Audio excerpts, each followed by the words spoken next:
The GPO is a very significant building within Dublin's architectural history, and also, of course, because of the 1916 connection.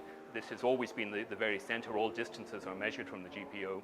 It was a very solid, prominent building, and it was worth taking over from that point of view. But the real reason why Pearce and Connolly and the others decided to make their headquarters in the GPO was because it was the very centre of communications in Ireland. The building was completely destroyed in 1916. It caught fire from incendiary shells that were fired by the army on the building, and the roof collapsed, and you can see pictures of it completely destroyed, except for the front. The facade is the original 19th century building. The government decided to rebuild the post office as it was and extend it further back than it had gone before. It's a mixture of preserving what was here in the early 19th century and updating it for Art Deco times in the 1920s. In the columns at the front of the GPO, you will find evidence of the fighting and the bombardment that went on during 1916. So there's two different types of holes. There are some holes which are in a very straight line, and they would either indicate remarkably accurate shooting by the soldiers who were shooting here, or, which is the correct answer, they are actually holes that were drilled, which we should never have done. They were drilled into the columns to put up special pageant banners for St. Patrick's Day.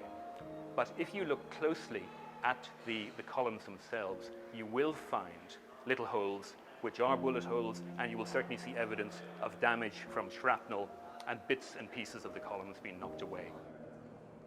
The cottage on the roof comes up regularly as a pub quiz question.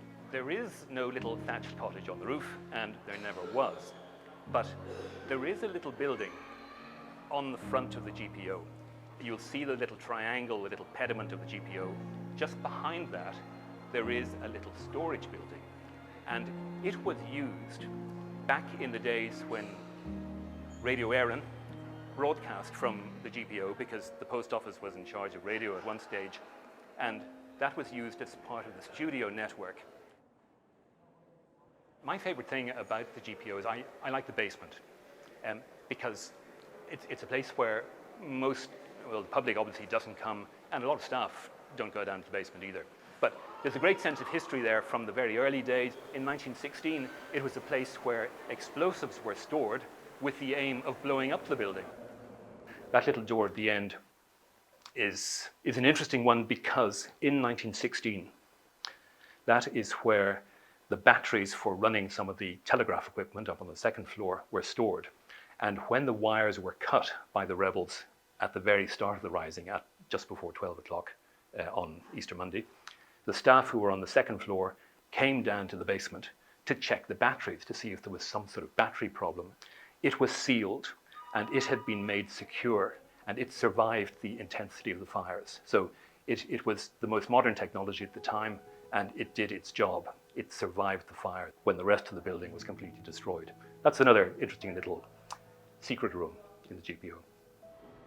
Our museum tells the story of Irish history right up until 2016, with the 100th anniversary of the 1916 Rising. Behind me, we also have a small memorial, and the memorial behind me is called They Are of Us All, and it's dedicated to the 40 children who lost their lives during the 1916 Rising. And that's what we try to commemorate in this museum, as well as speaking about some of the best known figures from Irish history.